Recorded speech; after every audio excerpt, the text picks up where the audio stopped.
All right. All right. All right. All right.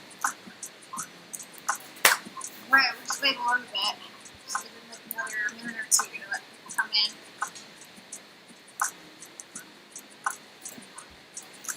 Yeah, I'm going to try to be as vocal as I can today. Make sure people can hear me loud and clear. And I am not wearing headphones because I feel like that audio, that audio from last week, I'm so sorry. Yeah, well, you know, this is all an experience for everyone that's working remotely. I'm pretty sure everyone is having their challenges with audio. That's a good point. Yeah, no, oh man. I was also in a different place last week. Physically and mentally. Sure. Physically and mentally. Aren't we all in a different place? Visiting my family. Nice. Good time. I brought up my dad's study, so now I'm in a different room. Okay. All right. Well, I guess we'll get started in just a little bit here. Make sure I got everything set up. Bert, you ready to go? I'm ready to go. There we go. All Lock right. and load it. All right, let's rock and load it. All right. Let's do it. Hello, and welcome to week 10 of Getting Back to Work. Week 10. Woo. Week 10. All right. Sponsored by our friends at Openpath. Yeah, so once again, we are not leave, and yes, you are still in the right place for the latest in Getting Back to Work news. Apparently, Bert and I just did such a bang-up job last week that Lee invited us to take over this week again. So we were like, yeah, we'll do it for sure. We had a lot of fun.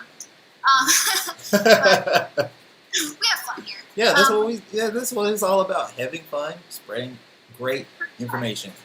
For sure. And and of course, for those of you who didn't get to tune in last week with us, I'm Mandy, the marketing and content manager at 7, and this is my talented co-host and legendary warrior design at 7, Mr. Bert Hart. Yes, Mr. Bert Hart. Or you can just call me Bert. I made you fancy. I know. I should just remove my last name from the bottom of the screen and just have Bert. There we go.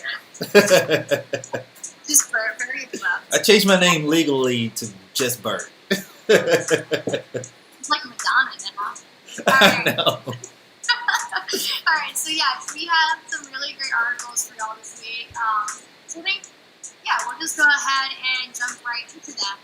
So first up is an article from Business Insider by Taylor Borden. This one is about a study that shows that remote work could be a big plus for mental health, but it could also obliterate any semblance of work-life balance. When I saw this article, my interest was definitely piqued, especially since, at the moment, I feel like I'm still in this honeymoon phase of working from home, and I'm not quite certain when that phase is going to end. Hopefully never, but anyway, the article goes on to say that according to a survey done by a job search engine called Flex Jobs, that over half of Americans also don't want to go back to work in an office setting. Now, IBM as well as Owl Labs, they also found that this was the case when they did a similar study.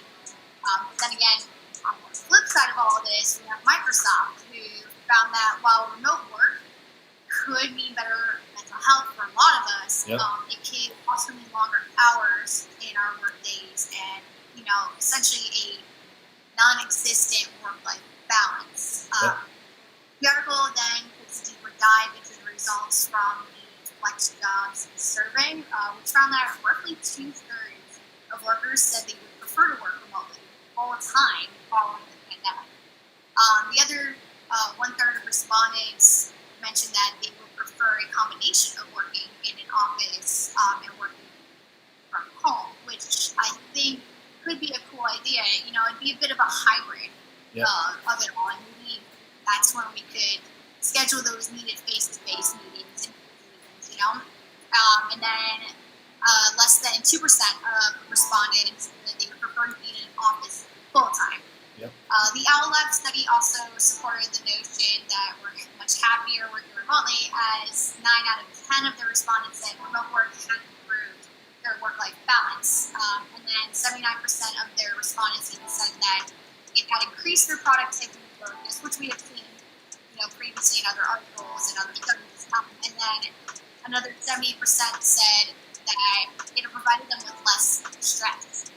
So interesting stuff there. Yeah. Then now we have the alternative side here. Our other studies have found that remote work ultimately tends to blur the lines between work and life, essentially erasing any notion of that work-life balance that we had. Yep. For one thing, IBM did a study on 350 subjects within their own company. It found that these individuals were actually spending 10% more of their time in meetings, and that work-related messages between the hours of 6 p.m. and midnight had increased by 52%. Oh, wow. So that's pretty significant. Yeah, that is. Yeah, I mean, this is also not the only instance where a study or a company has found this to be the case, but I also feel that, since this major work from home shift is still very young, it's still going through some growing pains, and that eventually we'll hopefully all see like some semblance of that work-life balance here and more guidelines, put in place to help that. But overall, super interesting stuff. I strongly recommend you checking it out for yourself. But now I'm going to hand it off to Mr. Burt. Yeah, most definitely. So, I mean, just a remark on that article that you went over, Mandy. I do remember a little while ago being in the office and sitting at my desk and just being like, man, I wish I could just work remote. That got to be the life. And now that this thing has happened, the pandemic, and everyone's remote, it's just I have my days where I'm just like, man, I wish I was back at work. And then I have my days where I'm like, this ain't bad. So it's crazy. This is definitely a different world that we live in now.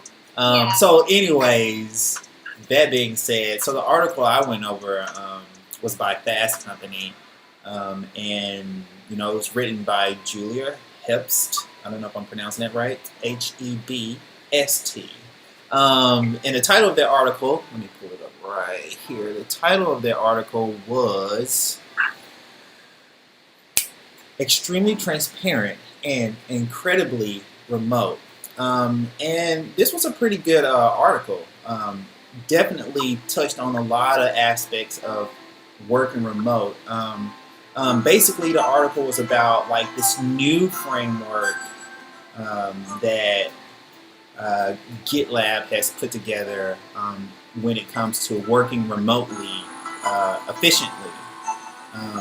And so GitLab has over 1,300 employees in 67 different countries, and they show how being radically transparent aids to this new life of us working remote, if that makes any sense. So with this new transparency, GitLab has already been I guess being in a situation of being remote with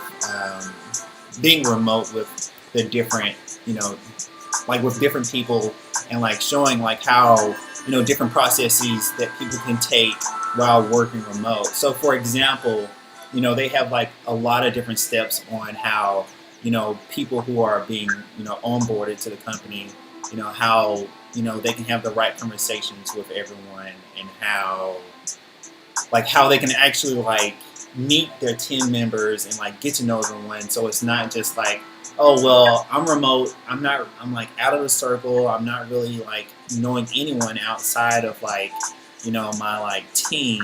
GitLab have a lot of processes set in place where it's all inclusive basically. And in this article they go over a lot of different points on how people can work more efficiently through Slack And I mean, I just, I use Slack often, so I definitely, see the pain points there. But yeah, it's a great read. I mean, if you're definitely in a remote space right now, or if you're still at home, you should definitely check it out because it makes some super great valid points on, how to be more efficient, with transparency. It's not just like, okay, the pandemic happened, how do we move like our day-to-day processes to this online thing? It's not just that. It's just like, okay, now that we're online, how can we make things even better in terms of us like connecting as people, if that makes sense? Because at the end of the day, we're remote and we're not seeing, everyone, constantly. So, being able to have that conversation and being able to like, just talking with people generally. And it touches on that too. Sorry, last thing. Early in the article, it talks about how GitLab, kind of have this conversation set up for everyone to just get on a call and just talk about like weekend stuff, just kind of general, natural conversation. And it doesn't necessarily have to relate to work. So, yeah, it's a fantastic article. Please go read it. Fantastic article. No, that sounds awesome. No, it makes sense too, because it sounds like, being more transparent with your employers and stuff, with employers with their employees. It's just kind of opened that door for there to be more trust. Oh, yeah. It's so much easier for people to actually work remotely and feel secure even working remote. We all still have that. I think we're still all trying to fight that, like you mentioned last week, that flex and seat mentality, Yeah. Like, and it just seems that with being more transparent in companies comes more trust, more of the ability to work remotely, finding better ways to connect and more meaningful ways to connect with one another and catch up. Oh yeah, no, they're definitely doing their work, but like, let's catch up. Yep. Good stuff. Like, good stuff for it. All right, so let's just come home to wrap this all up. It is an article from CNBC by Nicole Geist, and again, I hope I'm pronouncing that correctly, and Eric Rosenbaum. It's called Beyond Work from Home: Why Digital Nomads Think They're the Future of Remote Life. And I found, again, of course, this article to be pretty interesting because, that digital nomad lifestyle is something that has kind of really been quite appealing to me. This is the millennial people, whatever. But for those of you who don't know the term, a digital nomad, more or less, is someone who is able to work from anywhere throughout the world through digital means. Which is essentially, minus the moving around bit all across the world, we're all doing right now. The article then discusses how after major companies like Google extended work from home until December 2021, along with several other big companies, that many digital nomads now believe that their lifestyle is going to be the new normal. And it's sort of a remote work tourism, the article is calling it. And I think it has potential, especially within more progressive companies out there.